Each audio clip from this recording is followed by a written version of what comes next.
வரக்கூடாது. இந்த அண்ணன் இருக்க வரைக்கும் எந்த காரியத்தும் கவலைப்படக்கூடாது. அப்படின்னு சொன்ன உடனே அச்சுதனாகி என்பருமாள் ஆண்டவனை தேடி அழைத்து வருவோம் என்று சொல்லி ஆடு மாடு மேய்க்கும் ஆயனை போல் வடிவம் எடுத்து 50 ஆடு மாடு வைத்துக் கொண்டு கண்ணபுரான் ஆயுர்வாடி வட்டணத்தில் இருந்தே வந்து கொண்டிருந்தார். அப்ப யமுனையாசான் கரை ஓரத்திலே சிவன் ஒளிந்திருக்கும் சிவரணி தோட்டத்தை கண்டார். ஆடு மாடை நிறுத்தி களைப்பு தீர கண்ணபுரான் கீதங்களை வாசிக்க ஆரம்பித்தார்.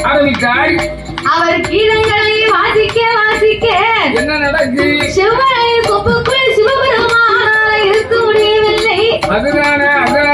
இசைக்கு மயங்கி நடன பெரிய நடராஜ பெருமாள் தன்னை மறந்து சுதி தவறாமலே ஆடிக்கொண்டிருக்கிறார். வாய் நிக்காது, ஆடுன காலு நிக்காது. உடனே கண்ணபுரான் பார்த்தார்.